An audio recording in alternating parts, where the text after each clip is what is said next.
கர்த்தர் ஸ்தோத்திரம். கர்த்தருடைய நாமத்துக்கு மேம்படுவதாக. கர்த்தர் தாமே இந்த காலை வேளையிலும் வந்திருக்கிற ஒவ்வொருவரையும் தேவன் ஆசீர்வதித்து வழிநடத்துவாராக. அதற்கு முன்பாக தலைகள் தாழ்த்தி ஜெபம் செய்வோம். ஸ்தோத்திரம் ஆண்டவரே, உம்மை துதிக்கிறோம். ஸ்தோத்திரிக்கிறோம் கர்த்தாவே, துதிகள் மத்தியில் வாசிக்கிற தேவாதி தேவனே, இம்மட்டுமாக எங்களுக்கு நல்ல ஜீவ சுகப்பலனை கொடுத்து வழிநடத்துகிற நன்றி தகப்பனே. இந்த காலை வேளையிலும் ஆண்டவரே, உம்மை துதிக்கத்தக்கது தீவது ஆண்டவரே, எழுக்கத்தக்கதாக எங்களுக்கு செய்த நீர் மாபெரும் கிருபைகளுக்கு நன்றி தகப்பனே. இப்பொழுதும் ஆண்டவரே, நாங்கள் தியானிக்க போற தியான பகுதியை தேவன் ஆசீர்வதிங்க, பலப்படுத்த காத்துக் கொள்ளுங்க. இதை கேட்கிறவர்கள் பார்க்கிறவர்கள் எல்லாருக்கும் ஒரு ஆசீர்வாதத்தை கட்டளை வேண்டுமாய் இயேசுவின் நாமத்தில் ஜெபிக்கிறோம். எங்கள் ஜெபம் கேளும் பிதாவே, ஆமென்.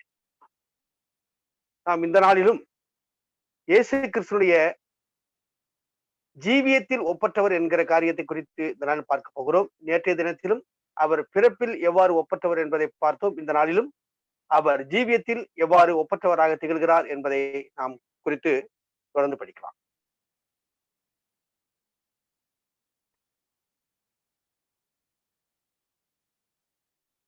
இயேசு கிறிஸ்துடைய ஜீவியத்தை பற்றி இந்த நாளிலும் நாம் தியானிக்கிற போது, பரிசுத்தர் என்றும் அவர் எந்த விதமான குற்றமும் செய்யாதவர் என்றும் மாசில்லாதவர் என்றதும் பாவிகளுக்கு விலகினவர் என்று வானங்களிலும் உயர்ந்தவர் என்பது அவருடைய குணங்களாக சொல்லப்படுகிறது. அவருடைய ஜீவியமும் அவ்வாறு இருந்ததாக வேதவசனம் நமக்கு எடுத்து காட்டுகிறது. எபிரேயர் 7வது அதிகாரம் 26 வசனம் சொல்கிறது, பரிசுத்தரும் குற்றமற்றவரும் மாசில்லாதவரும் பாவிகளுக்கு விலகினவரும் வானங்களிலும் உயர்ந்தவருமாய் இருக்கிற இவ்விதமான பிரதான ஆசாரியர் நமக்கு ஏற்றவராய் இருக்கிறார் என்று சொல்லப்படுகிறது. ஆகவே அவர் பிரதான ஆசாரியனாக இன்று இருக்கிறார். ஆனாலும் அவருடைய குணங்களை பற்றி பார்க்கிற போது அவருடைய ஜீவிய வாழ்க்கை எப்படி இருந்ததாம்? பரிசுத்தமாக வாழ்ந்தார். யாராலும் குற்றம் சாட்டப்பட முடியாத அளவுக்கு வாழ்ந்தார்.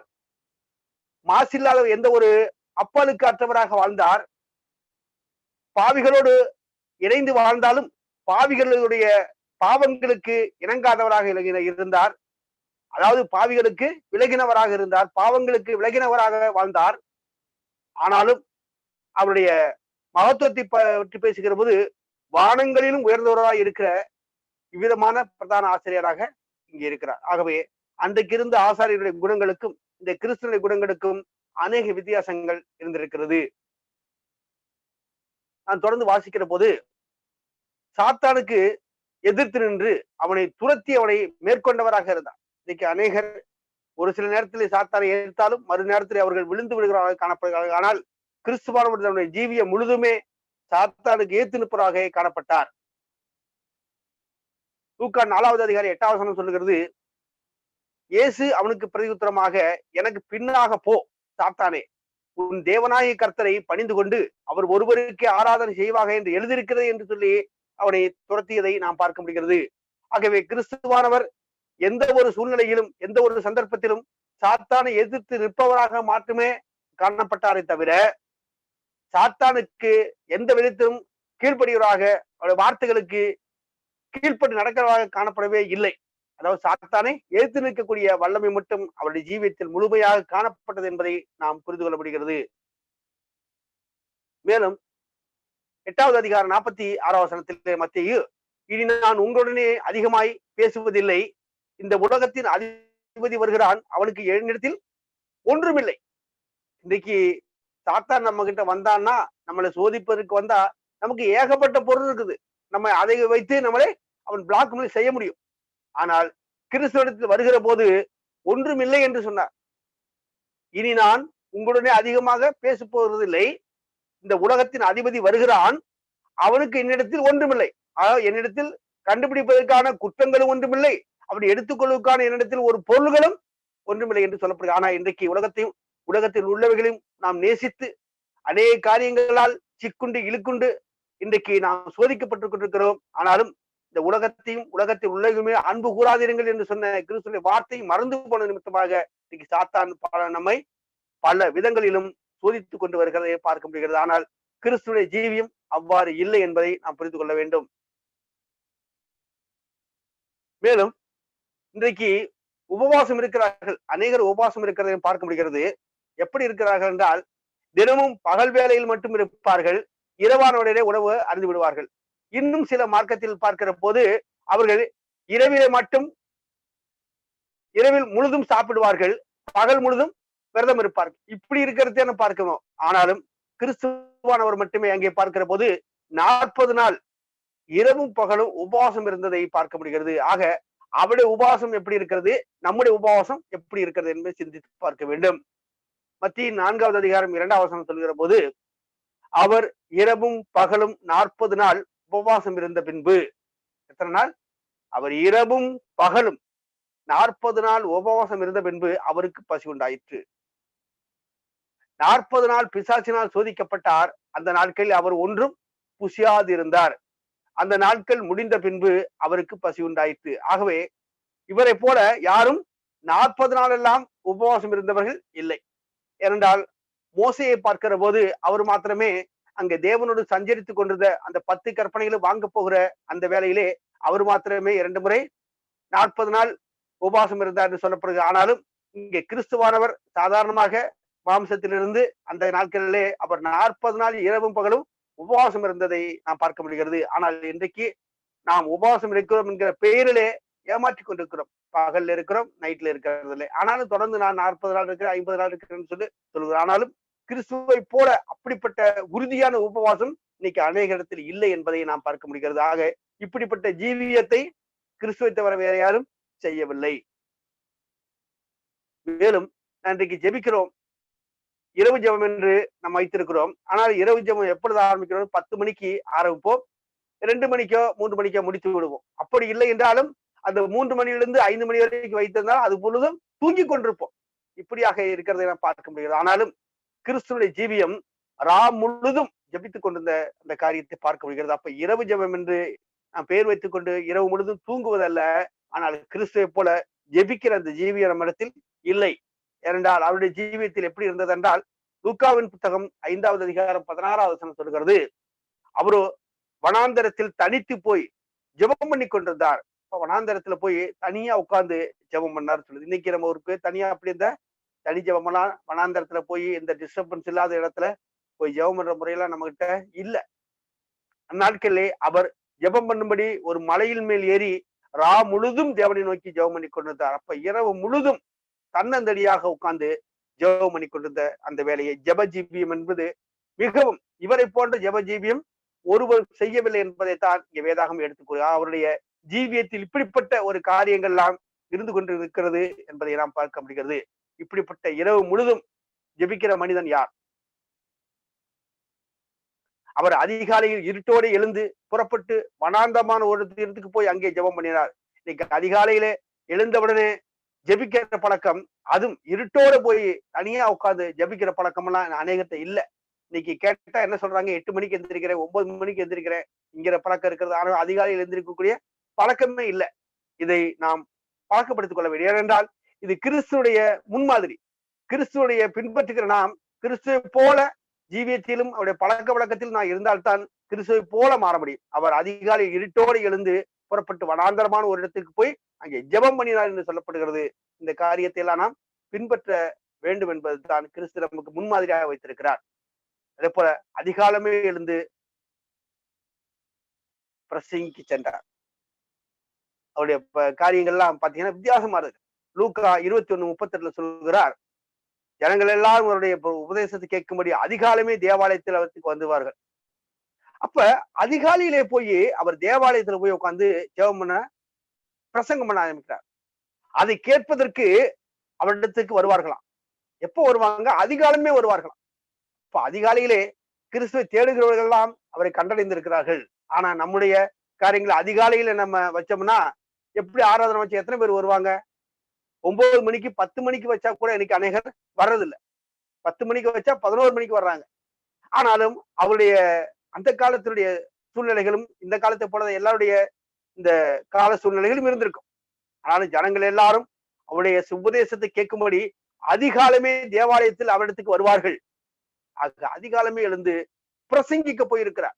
இன்னைக்கு அதிகாலையில போய் யாருக்காவது வீட்டுல போய் நீங்க கதவை தட்டிங்கன்னா அவங்க கேட்கறது, என்னங்க இந்நேரத்துல வந்துட்டீங்க, இன்னும் எங்க பிள்ளைங்க எந்திரிக்க கூட இல்லையே, இப்படி சொல்லுகிற வார்த்தையை தான் பார்க்க முடியும். ஆனாலும் கிறிஸ்து வாழ்ந்த காலத்திலும் அவருடைய ஜீவியத்திலும் அவர் காலத்தில் வாழ்ந்த மக்களை எவ்வாறு அவர் பயன்படுத்தியிருக்கிறார், பழக்கப்படுத்தியிருக்கிறார் என்பதை பார்க்க வேண்டும். நம்முடைய ஜீவியம் அவருடைய ஜீவியத்துக்கும் நிறைய வித்தியாசம் காணப்படுகிறது.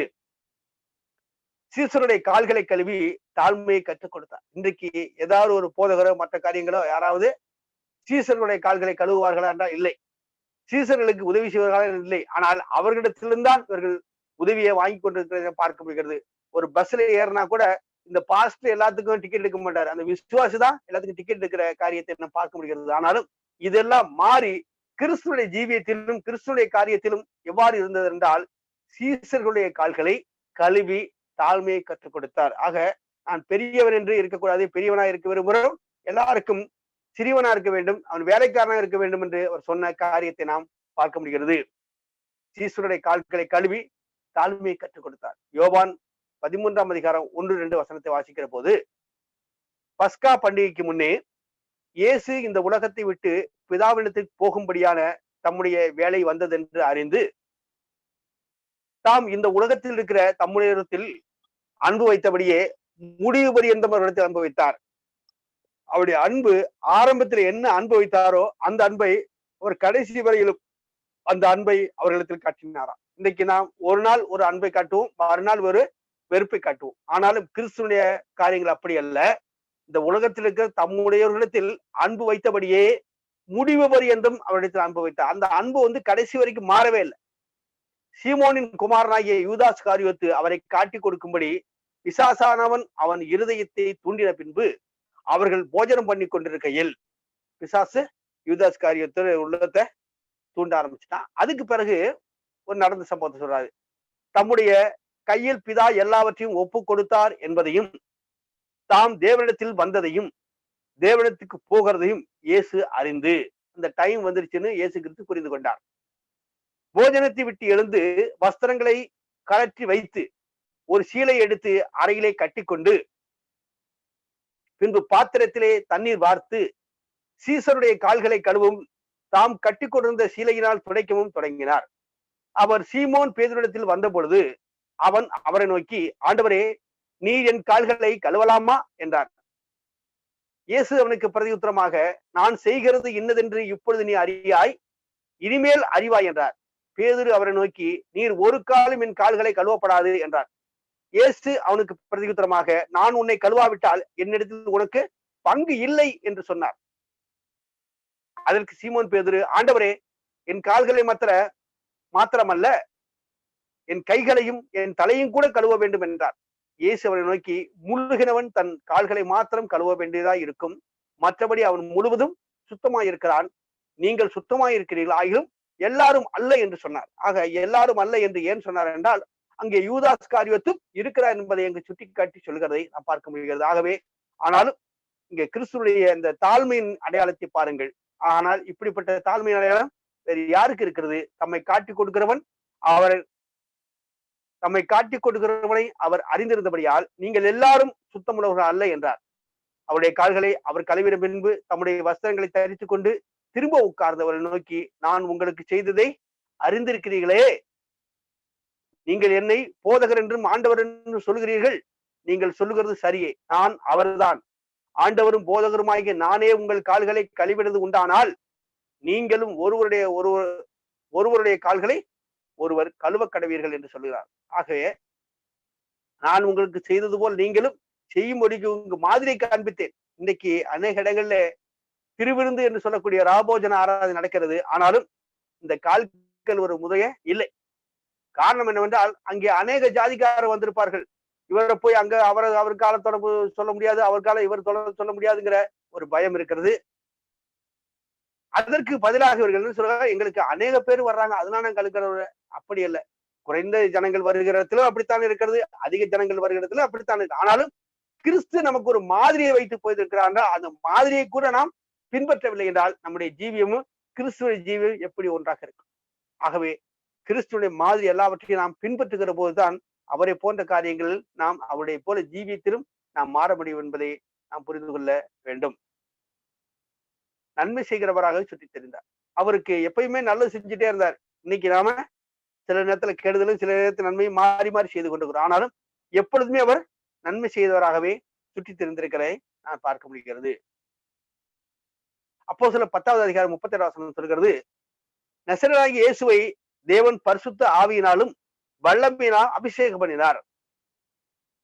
தேவன் அவருடனே கூட இருந்தபடியால் அவர் நன்மை செய்கிறவராம் பிசாசின் வல்லமையில் அகப்பட்ட யாவரையும் குணமாக்குறவரும் சுற்றித் திரிந்தார்.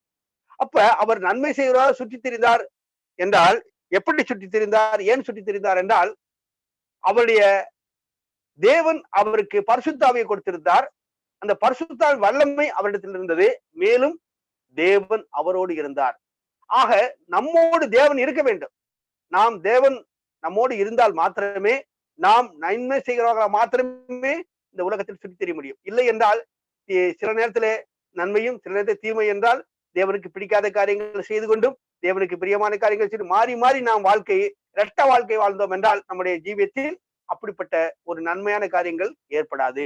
ஏனென்றால் தேவன் அவருடனே கூட இருந்தபடியினாலே அவர் நன்மை செய்கிறவராயும் பிசாசின் வல்லமையில் அகப்பட்ட யாவரையும் குணமாக்குவராயும் காணப்பட்டார். இன்னைக்கு நம்முடைய அநேகர் வல்லமை இல்லாது இருக்கிறதுக்கு காரணம் என்ன? தேவன் நம்மோடு இருந்தார், எல்லாம் நடக்கும். தேவன் இல்லாவிட்டால் எல்லாம் சொல்ல முடியாது. ஆகவே ஒருவன் கிறிஸ்துவுக்குள் இருந்தால் 2 கொரிந்தியர் 5:17 வாசிக்கிற போது இப்படி இருக்க ஒருவன் கிறிஸ்துவுக்குள் இருந்தால் புது சிருஷ்டியாக இருக்கிறான்.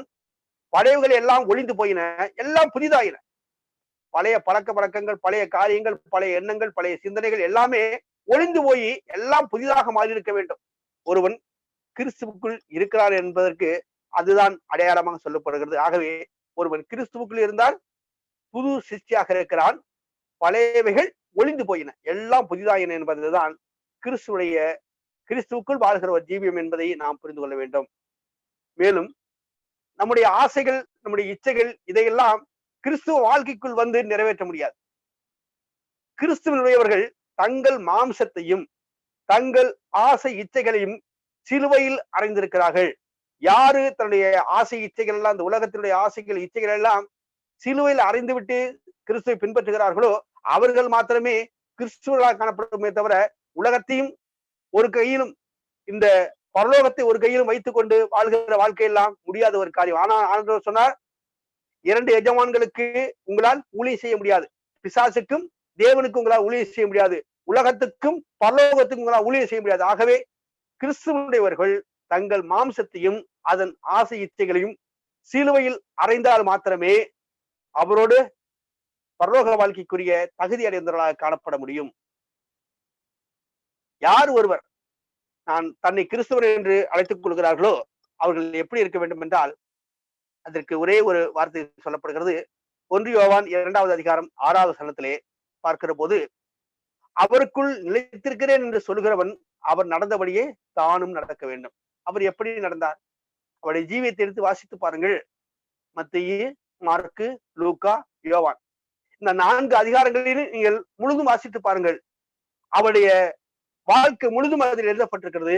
அவருடைய ஜீவியம் எல்லாம் எழுதப்பட்டிருக்கிறது. அந்த ஜீவியம் முழுதும் நீங்கள் வாசித்து பார்த்து அவருக்குள் பிறகு நிலைத்திருக்கிறீர்கள் என்று சொல்லுங்கள். அவர் வாழ்ந்தபடியே நீங்களும் வாழுங்கள். இப்பொழுது நாம் பார்த்தோம், அவர் இரவு முழுதும் ஜெபித்தார் என்றும், அவர் 40 நாள் உபவாசம் இருந்தார் என்றும், அவர் அதிகாலமே எழுந்து பிரசங்கிக்கு சென்றார் என்றும், இப்படி எல்லாம் பார்க்கிற போது அவருடைய ஜீவியத்துக்கு நம்முடைய ஜீவியத்துக்கும் அநேக வித்தியாசங்கள் காணப்படுகிறது.